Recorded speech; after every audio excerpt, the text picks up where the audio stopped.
I wound up hitting these topics that I got an interest at the time. So anyway, that was something I thought we needed to kind of find out what Voyager 1 and 2 were up to.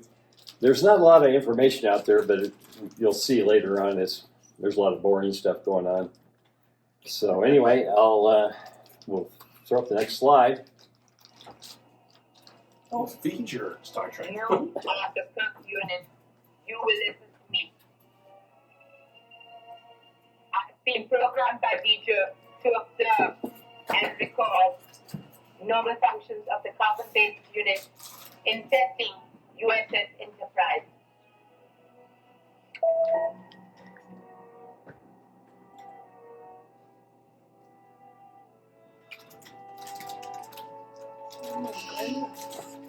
Jeff, what's going on? Tricorder. Who is Voyager? Voyager is that which programs me. Is Voyager the name of the captain of the alien vessel? Jim, this is a mechanism. A probe, Captain. No doubt a sensor transceiver combination, recording everything we say and do. That's POE too. Yeah. Anyway, I had to throw that in because we probably all remember Star Trek and There's some young God, that's people here tiny. that haven't probably. I forgot how small that was. yeah. I'll turn the volume up for later. Yeah, I wanted to get some idea of a person standing next to it to see what the probe how large it was. So anyway, I grabbed a shot there, and I've got a handout later on that will talk about a lot of the instruments and stuff. Or actually, we'll point out the instruments. I'm not an expert at all on all the different the sensing they had on there, but they do talk about that in a couple of the video clips that I have later on. So anyway, that'll give you kind of an idea of the size and some of the items on the probe.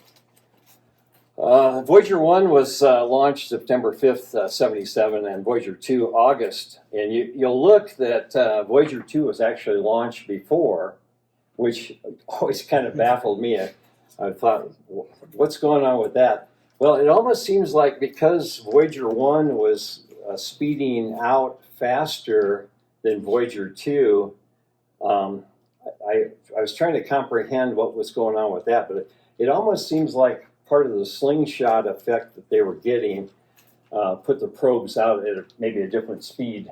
And that's about the only thing I could really think of that, I don't know if you guys had any other ideas on. I thought it was because they had problems with one. And, for the launch? yeah, for the launch, and then they did. Yeah, and second it's one was very ready. possible. Yeah. I know that I was kind of throwing up objectives there. Voyager 1 was, again, to look at Jupiter and Saturn, more or less, and continue out. It hit interstellar space around 25 August 2012. And if we look at Voyager 2, the flybys of Uranus and Neptune, you can see that it didn't hit interstellar space until 5 November 2019, which, there's about 7 years difference. So again, I'm trying to comprehend what was the difference speed-wise or what was going on with that. So anyway, the next part I have, Mary Jo, if you want to hand out some. I am your assistant. These things, Welcome. Well, thank you. take those, and I'll give these guys. So there's a gold record on board. That's like Michael Jackson's Thriller. Yeah, right. Thank you. You're welcome. There's a couple for you guys. Who's your feature? You worked on Yeah, it. maybe that's you, yeah. There you go. Oh, check it out. But as kind of a reference point, I thought maybe you'd be interested in what the record, we've probably seen and heard all about it over the years, but again, refreshing your memory on what was all on it. And then that breakdown of the sensing on the probe itself, you can kind of look that over there. I don't have any real big items that I needed to bring out. But later on, we'll talk a little bit about Voyager 1 lost communications, and there's a video and kind of talks through some stuff on how. And one of the things I was finding too is that we were. I was seeing a lot of stuff internet-wise with different dates of when they lost communications and stuff there. So I'm not exactly sure, whose information's right, wrong, or if they were just talking about they diagnosed a problem and then it took them that long to figure out a solution and then actually apply it at different dates. So It's happened a few times. So it's that happened could a be, few. It could be why you cited for dates. And maybe that, but it all seemed like within the last 2 years that they were dealing. The backside of the handout is Voyager 1, and mainly their events that were taking place. And you can kind of see kind of when, I guess, like Voyager 1 overtakes Voyager 2 in 1977 pretty much right away.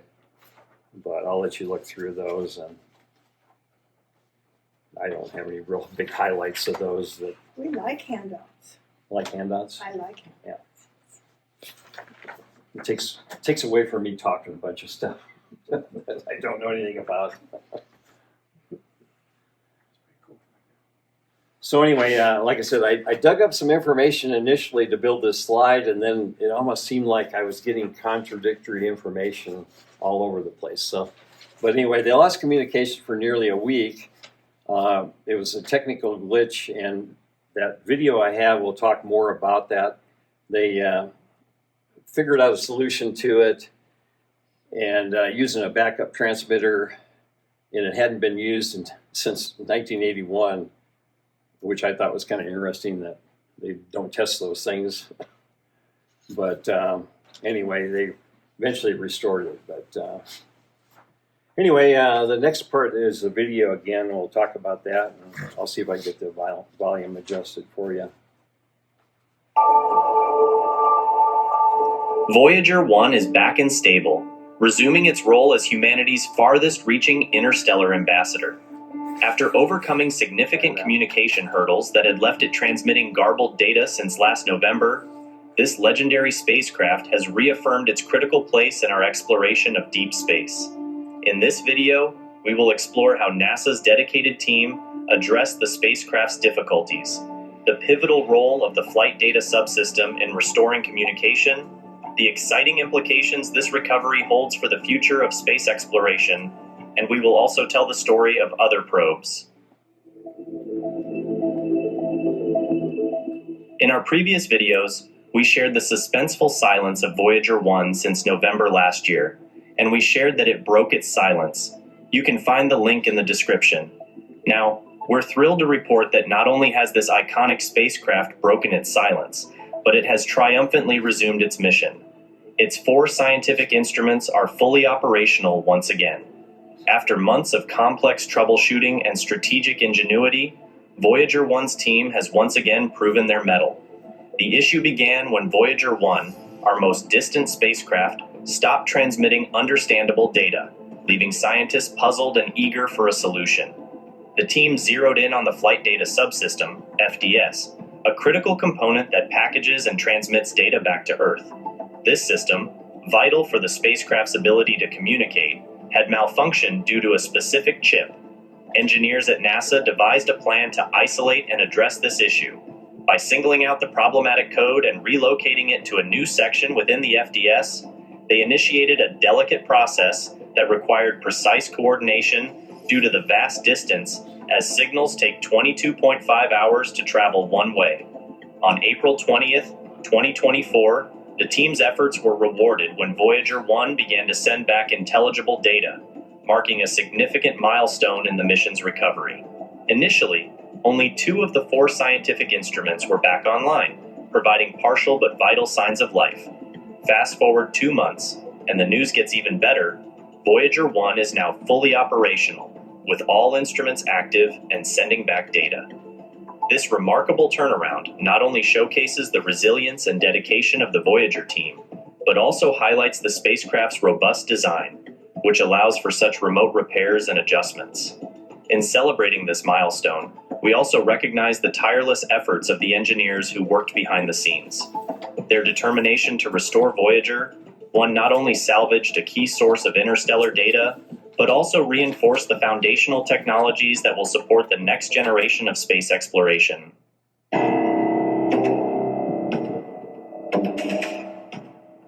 Voyager 1's primary role, beyond the impressive feat of engineering it embodies, is to serve as human eyes in the interstellar medium.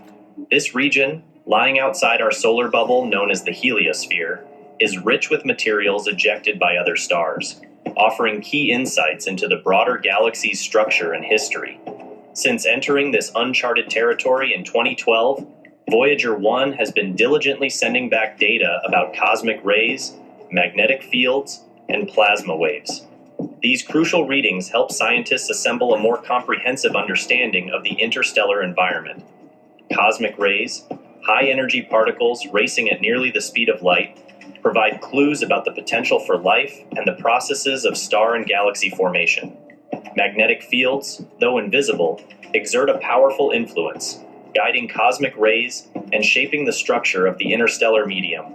Similarly, plasma waves are fluctuations in the ionized gases that permeate space. They aid in our comprehension of space weather dynamics and their interactions with interstellar winds.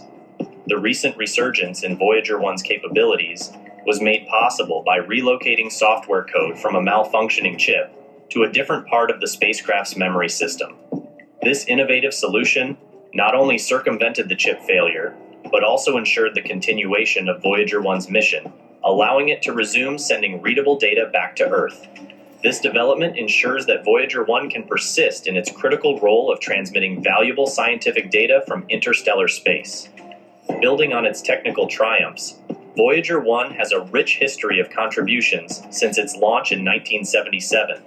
It conducted detailed explorations of the Jovian and Saturnian systems, discovering new moons and active volcanoes, and collecting extensive data about the outer solar system. On February 17, 1998, it surpassed Pioneer 10 to become the most distant human-made object in space, a record it proudly holds.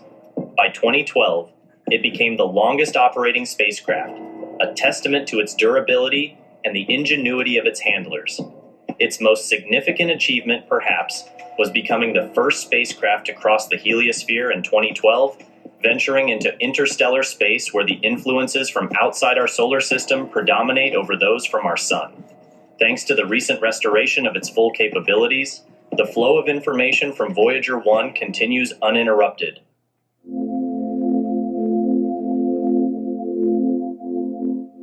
Voyager 1's journey and recent triumph are part of a larger narrative of human exploration that includes several other pioneering spacecraft.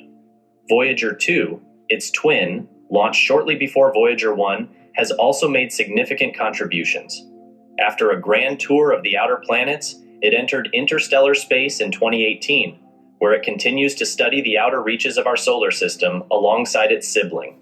Pioneer 10 and Pioneer 11, predecessors to the Voyager missions, set early benchmarks for what was possible.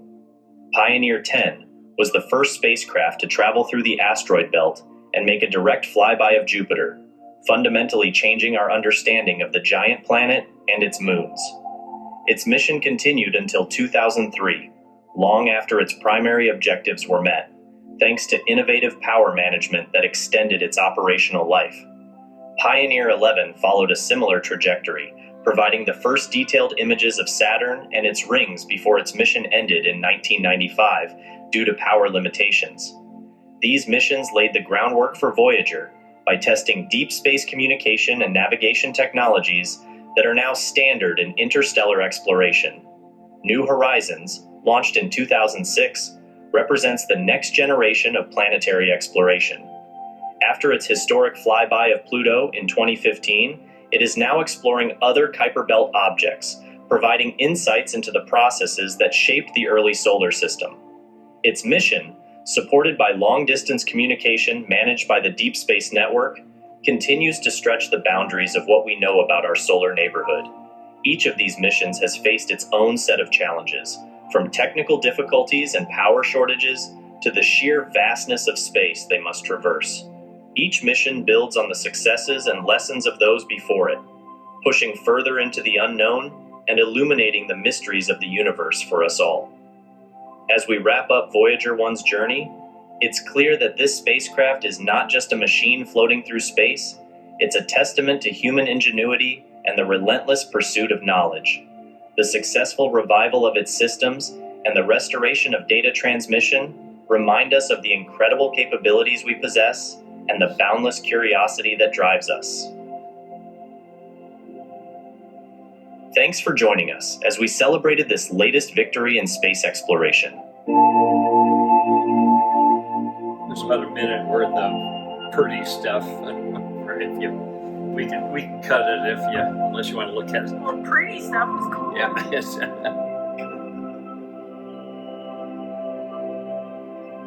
you can think of any questions that you had on stuff that I can't answer. We talked about that at the gym. It was kind of interesting. They were saying it takes about 22 plus hours to communicate with it, which means that's really not that damn far. No, and that was I mean, light hours. it's like it's just right over there. And it's been out there since 1977. Yeah, that's crazy. But if it answers, then it's about 45 hours. Fix things, you know. So, Looks like Marty's picture. No, I was going to say I got that with my new little sea star. Does Voyager 1 have any weapons, Is there any way to self-defense get this on? capabilities? Does it have self-defense Weapons. capabilities? Can it return fire? Yeah, I'm trying to record it. So Oh, okay. Yeah, one of the things that with the heliosphere, I all the terms and stuff, I'm constantly mixing that up in my mind, and then I ran across, they threw in the magnosphere and the astrosphere and the atmospheric layer that I'm going, God, I didn't even know those existed at all until I started digging out. But anyway, the heliopause and some of those terms, again, I have a really tough time keeping what exactly that term is. But I guess if you go look and you'll just have to. I did want to bring up, though, Wikipedia really has a lot of information on Voyager 1 and 2. So if you're interested in really digging in a lot more detail, they talk more about the instruments on there and the like. But you want me to kind of explain it a little? yeah, that'd be great. Go back to. You want me to go back? If I can get there, I will. So the heliosphere is kind of the protective bubble around our solar system, and when they reach the heliopause, that means that they've crossed that boundary, and they were also detecting an interstellar wind. Okay. So like the solar wind from start of- another So star it shifted, system. the wind shifted, is that how they knew? Well, no, they just detected different particles. Oh, okay. I was thinking I was hearing something like it kind of dies down, Yeah, or the pressure Well, isn't as. the solar wind dies down and slows down the Something. further it gets from the sun. Maybe that's where the And then, pause. and then it starts running into something else. And I know they Protect the detect sphere made of what? the particles that are streaming out from the sun. Oh, it The pushes, sun- pushes everything Yeah, out. it's The Okay, sun- so it's the end of the influence. Right, of the is sun. what we're calling. Okay. You know, what blows the comet tails away. It's the same Yeah, thing, just understood. flowing through the solar system. So go on. Well, like I said, that my mind just. I've got another video here, and they're going to explain a lot of the things that they were picking up and sensing, and also trying to develop theories of what was going on in space. And what blew my mind was I just didn't realize there was that much stuff going on in that blackness of nothing. But there's a lot more going on. So just another picture. It kind of give you a perspective of which way Voyager 1 and 2 kind of veered off and were heading different directions. And that was what I wanted to do there. Next, I do have the video. Like I said, this made my head hurt. So there's some stuff here that is very interesting. So off we go. Well, When Voyager 1 launched on September 5th, 1977, it was meant to be a 5-year mission aimed at exploring Jupiter, Saturn, and their moons. But no one could have imagined what would come next. Fast forward 48 years, and this spacecraft has ventured Farther than any human-made object in history, over 24.8 billion kilometers away from the sun and counting.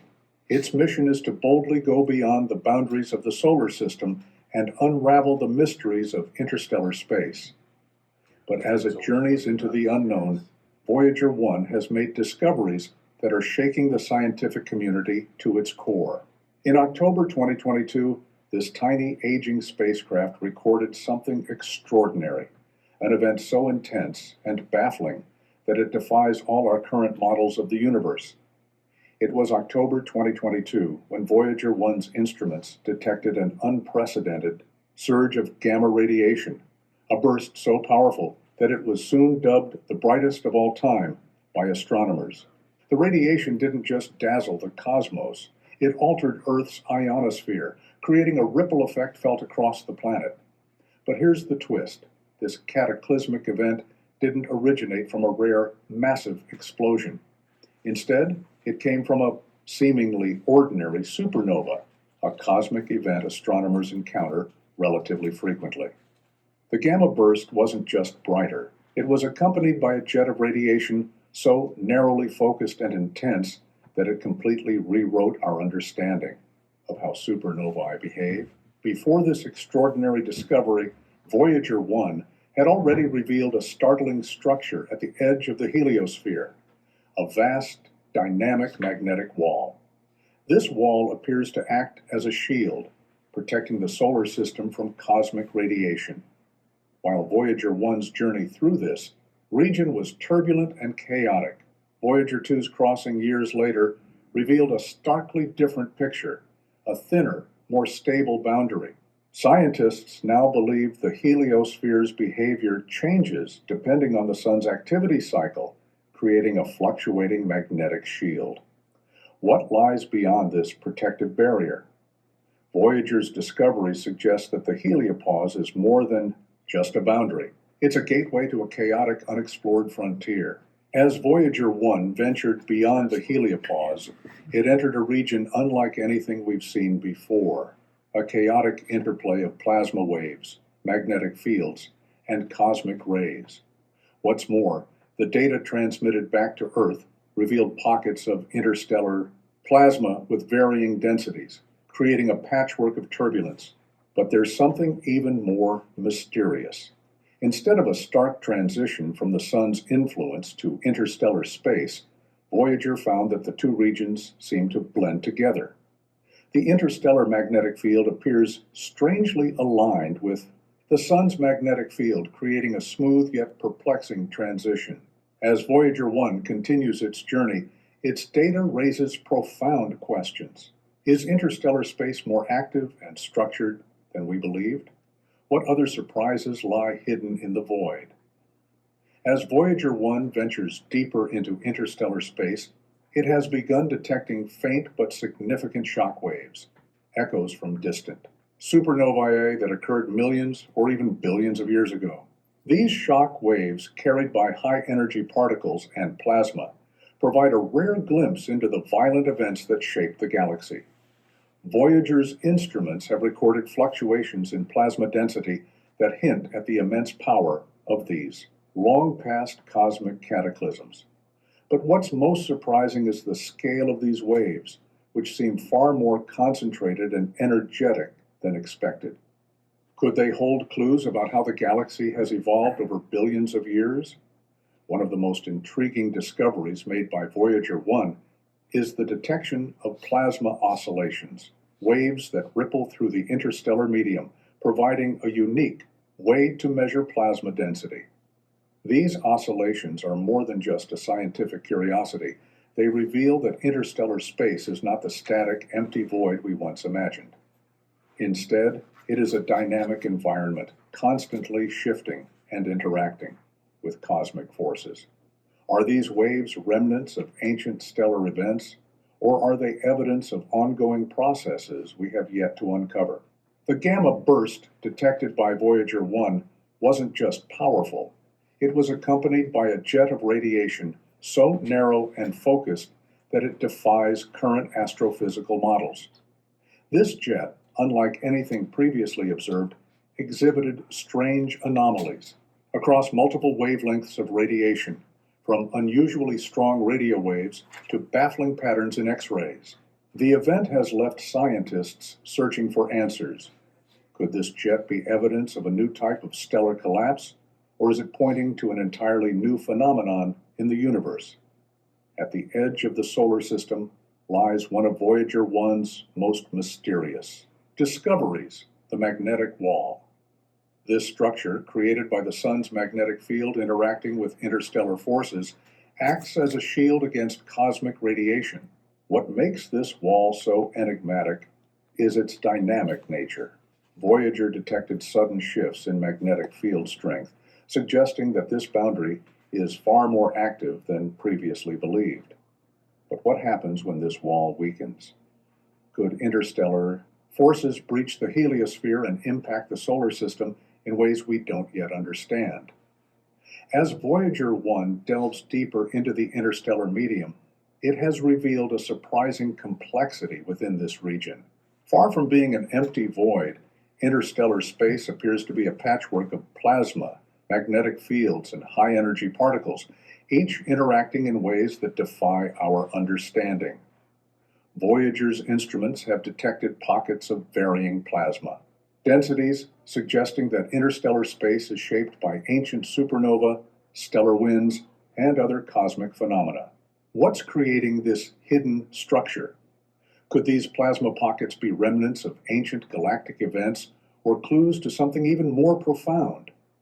Among Voyager 1's most puzzling discoveries are strange energy readings that suggest unexpected interactions between cosmic rays and the interstellar medium. These interactions have produced anomalies that challenge existing models of how cosmic rays travel through space. Instead of dispersing evenly, these rays appear to concentrate in specific regions, forming patterns that scientists can't yet explain. Are these anomalies evidence of unknown forces in the universe, or do they point to gaps in our understanding of cosmic radiation? Perhaps the most perplexing discovery of all is the unexpected alignment of magnetic fields beyond the heliopause. Voyager 1's data suggests that the interstellar magnetic field aligns more closely with the sun's magnetic field than scientists ever predicted.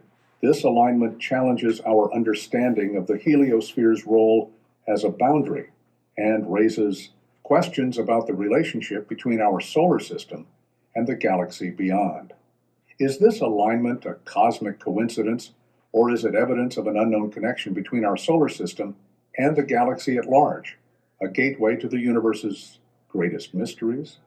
For 48 years, Voyager 1 has pushed the boundaries of what we thought was possible, traveling farther than any human-made object and unlocking secrets about our universe that were once beyond imagination.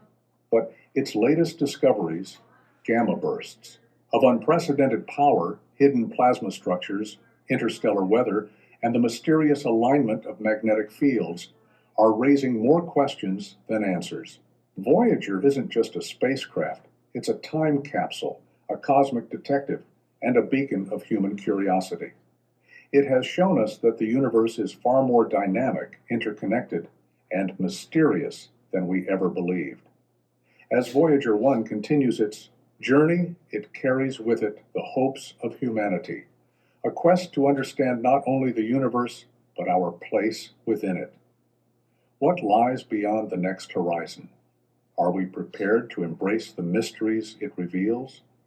What do you think these discoveries mean for the future of space exploration? Could Voyager's journey unlock the key to understanding the galaxy, or will it lead us to even greater mysteries? Let us know your thoughts in the comments, and don't forget to like and subscribe for more deep dives into the wonders of the universe. Now, if we were on the internet, that would, like I said, that video made my head hurt because I'm going, oh my gosh. Here, I'm thinking there's not much out in space between other things. And any comments on that? Or Well, I don't understand why they would think it would be weird that it's a smooth transition into interstellar space. It's like, why were they expecting Yeah, like that- some magic wall, like in a Star Trek movie. It's like that doesn't make sense to me. It's like, why wouldn't it blend nice and smoothly, just like you think it would? The way I think it would. Yeah, I just thought there was a lot of nothing out there, but then I started thinking about dark matter or dark energy, and wonder is that some of the things that they're missing? That Well, from a certain perspective too, it is nothing, right? I mean, there's next to nothing out there. It's like, I mean, It's what true. you were saying earlier. It's like by the time Voyager gets anywhere reasonably interesting that isn't just interstellar space, this entire planet solar system will be gone because the sun will have ate it. If memory serves me right, it'll pass, one of the Voyagers, I don't know which, will pass a near star in like 338,000 years or something like that. 338,000. Yeah. And how long till our sun goes red Oh. and eats everybody? Well, that's over 5 million years away, so. Wow. By then the warranty is over. It's like the Douglas Adams quote. It's like, space is big. So I didn't think they, it was gonna do this Voyager when 2, this started. it did the survey of No Neptune. idea. Didn't they want to alter how the pictures it took of Neptune? So early on, they altered its course, sending it not kind of towards Voyager. Well, I know they were using Oh, they kind of a went up. slingshot effect off Yeah. of. Well, yeah, they changed it yeah. so They that changed Voyager it went above 2. the plane of the solar system. Oh, yeah. Too. Right? Was Yeah. that 'Cause it was Voyager or was that Pioneer? No, that was Voyager 2. Voyager 2. They did not make the decision to send it on to Uranus and Neptune until it had gone past or reached Saturn. Okay. Because they were both going to go the same direction, but then it had been so successful that they went ahead and They decided to do something else. do one it the other way. observation. Yeah. Okay. And it was a unique alignment too, because there's all their orbits are so spread out that it just happened that it could be in that kind of path to go that way. So are we still in touch with Voyager 2 as well? Yes. Yeah, A they're- lot of systems have been shut off on them, but they still get data from them, both of them. that everything I was seeing they're still. I think one of the instruments on, I don't know if it was Voyager 1, I think they shut it down because they really weren't using it and conserved power with it, but that was in something else, a video or something I saw. Apparently, starting in February through June, they're actually get closer to us than the rest of the year, just because of where we are in our okay. orbit. Yeah. Oh.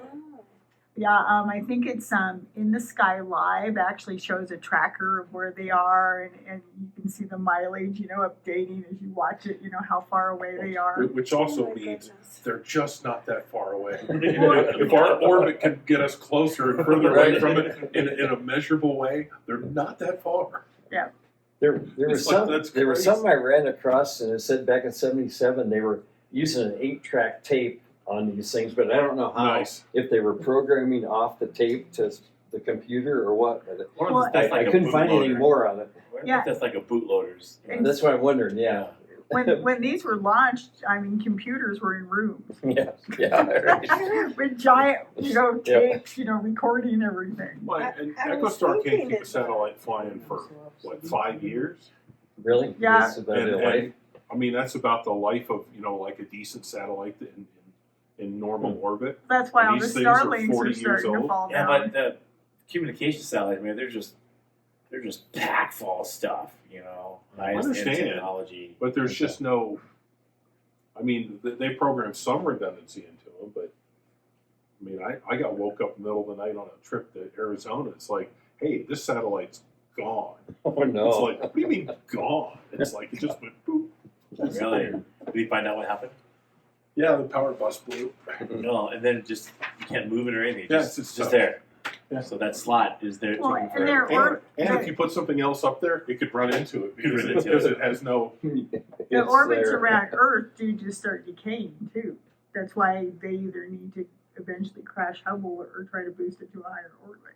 Yeah. Because the gravity keeps pulling, and of course, during solar max, when your atmosphere expands from the solar wind, then that causes drag on your satellite, and that's another reason they start decaying. That issue about the gamma rays, the brightest ever witnessed, it affected the Earth's atmosphere even Yeah. from that distance. Well, they've got a little bit more information about what actually happened. It was a neutron star that rotates very quickly. It has dipoles where the intense rays come out, Right. color Yeah. shape. And the alignment was just perfectly aimed at Earth. And I think the event actually lasted like 8 minutes, which is Wow. pretty remarkable. That's a wide beam. And it's by the time it was 3.5 billion light years away, so Wow. it's quite a distance. Yeah. And I don't think it's necessarily a new phenomena. It's just the configuration of it just worked out that it's like a needle in a haystack. You know, throwing a dart at Yeah. something that's 10 miles away. You know, and hoping to hit the bullseye. Yeah. Wow. So it happened that the Yeah, that would make sense. right, So Voyager Yeah. detected it too. right. They did. Okay. They did because they're obviously it's in that orbital In the beam, in the beam. Yeah, in the beam. It's like Yeah. a lighthouse. You have to be It's a across lighthouse, the right, line exactly. of sight. get And that. that event, they figured, probably only happens where we're that fortunate. Now, these things happen all the time in space, but the Right, but to configuration be in being that exactly exact- what it was, Yeah. they figure it's probably a 1 in 100-year event. Well, Wow. that doesn't sound like a lot. It was 50 years. Considering how many objects are out there Yeah. and having those opportunities to configure itself. So it was a neutron star, but did it just the way it configured itself? Or? It's the spinning, the axis of it, could be any axis, up, down, sideways, whatever. It just happened to be in the That's plane of the Earth, awesome. pointing directly at the Yeah. solar system. And it was very fortunate that the Voyagers were out there to record something like this. And they never expected, since this was really the first time and the brightest ever gamma rays event that ever occurred, they didn't think it was possible. And obviously, if you get the right situations lining up, you get to see these things. So it wasn't quite as remarkable in the sense that it's a new phenomena. It's just that we were able to observe Detect it. something that Detect it, physically yeah. is very explainable why it would happen. So, Did you hear that geomagnetic storm in May actually added an extra Van Allen belt? oh yeah, Wow. and it lasted for quite a while Yeah. too. Yeah. Yeah, it triggered so much. The Earth is, and the Earth, you can use the same analogy since physics is physics. The Earth is protected from the sun. Well, here's a good question. Do you think the Earth is protected from the sun when the sun is stronger or weaker? To be stronger.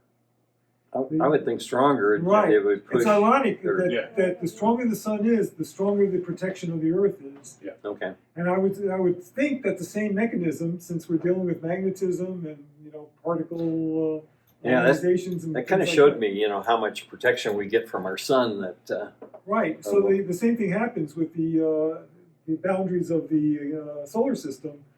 If you get strong pulses like that, it tightens up the boundaries more so than if it's just easygoing transfer of energy and yeah. particles.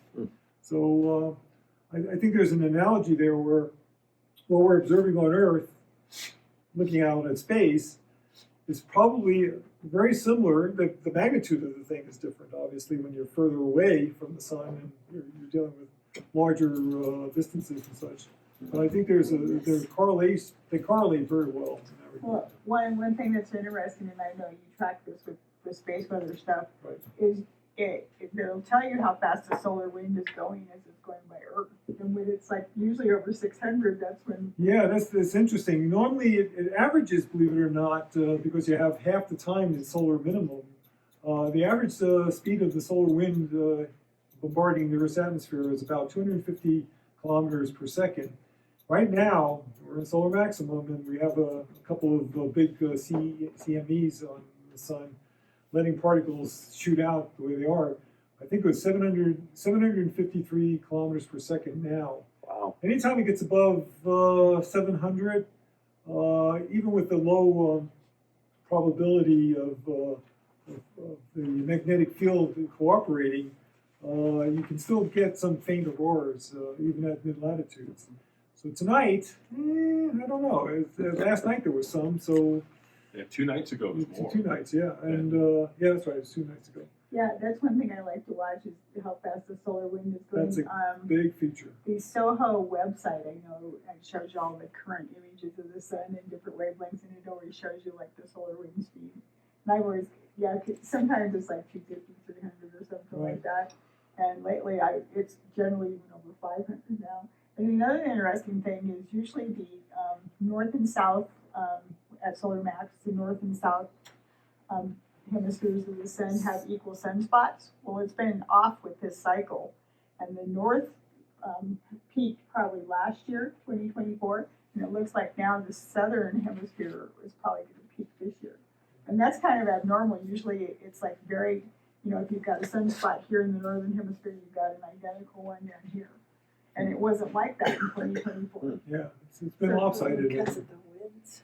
No, it's just the magnetic field on the sun's probably off a little bit because it flips every 11 years.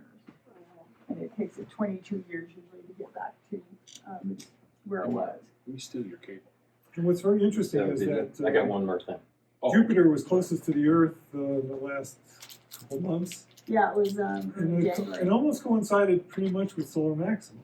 And the fact that it takes 12 years or so, give or take, to go for the Earth, I'll run it out once. for it to go around the solar system, the sun's definitely being pulled That's very interesting gravitationally. thought, yeah. And I think there's some relationship with sunspots And and Jupiter. 2024, it was closer than it had been in 70 years. Yeah, that's another factor. So And then it was closest in early January this year, so but not as close. so gravity can really have an influence over a great distance. It may not be very strong at a great distance, but it's accumulative, and these factors really make a difference on how everything interacts within the solar system. Very cool. Yeah, Marty's gonna take Yeah, I was going to show you the aurora that we got off the camera the other night. That's what he was watching when he was laughing so hard. I actually found this video of somebody has like a little trampoline for their cat. And they put stuff on it and makes the cat mad, so he runs over and bats his paw and knocks it off. Yeah, I love cat talk about videos. internet and all the stupid Way stuff. too much time. So here's this was Wednesday night? Yeah. So not a terrible large amount of it. And Is this not real local high in time? the sky. Yeah, it's Yeah. local time. Okay. Yeah. So yep. If you play last night, you can kind of see it, but not as much. Yeah. I'm not sure how well it'll pull the data. But I mean this is live. That's the camera right now. So I mean we've got a little bit of Cheyenne glow down here. That's But good. it's not bad. Yeah.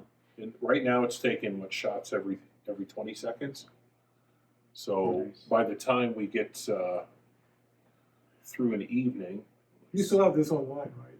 Where you Yeah. can access it? basically if you go to our webpage and type all sky at the end, Yeah. you end up here. So what And is then this? if you What are go we to looking this at for icon, That's a picture of and the you end live up with sky. all the the time-lapse live videos. sky? Play and last then- night's because it shows This- some. Like So this we is last look up. night's. Yeah, it's real wide. So that's last night's movie. And you can see red coming and going, but it's real settled. Oh, I Yeah, see so this that, is yeah. Polaris right here. Oh, wow. And you've got show them Jupiter and Mars. Well, Jupiter's pretty obvious. Yeah. But yeah, keep an eye on that upper left because you can see red coming and going all night. So does this show any of the planetary alignment that was supposed to happen tonight? It's showing some of it, but a lot of it's already like down here, There's some Yeah. see, like really, Yeah. really. There's- Horizon. Yeah, there's some red for sure. Oh, there is. What No, time is there's that? a thing called like midnight. deep sky aurora where you really can't see it, but the camera can record it. And from our Yeah. latitude, that actually happens pretty often. But to actually see the aurora and obviously photograph it, there has to be a fairly significant storm going on. I think There's still stuff there Yeah. right now. Right. it was pretty good right before the sun started coming There in you too. And they're coming up again. Yeah, it seems to surge every it seems like 3 hours. You get So There the, it is. Now, That's the I sun. actually told Earth Sky That that, I reminds was me of like, the my localist Aurora expert said that. Nice. so the big planet that we're seeing, you know, when it starts getting dark That's in the, Venus. in the western sky, That's That's Venus. that's Venus. And okay. if you have a clear horizon tomorrow night, the moon is going to be close to Venus tomorrow night. And then you're going to find maybe a bright star below it, about halfway between Venus and the horizon, maybe 30, 40 minutes after sunset. That'll be Mercury. And when you leave here tonight, the brightest thing above you is going to be Jupiter. And then I have a sky view thing on my phone, but I don't know. It'll just so like directly above it's us. going to be kind of to the south, but the probably south. the brightest It'll thing be very overhead. obvious. And it starts tonight. And then go look further east a little bit, and you're going to see three things kind of bright together in a triangle, and the reddish one will be Mars. But and then Uranus and Neptune They're need pretty big. telescopes or binoculars. And I don't have a telescope. And Saturn, I'm telling people it's a birded imagination right now. You can maybe see like a little kind of glint light on the horizon, and then it's gone. You can't even find the binoculars. So, you know, when they tell you can see 7 at once, Like it's- right after sunset or something. Yeah, when they tell you can see 7 at once, it's really not true. Because by the time Saturn and Mercury set, you can't even see Mars yet. Is it a break? And the thing about Saturn now is that the rings are almost it's fine. plane with the Earth and deflect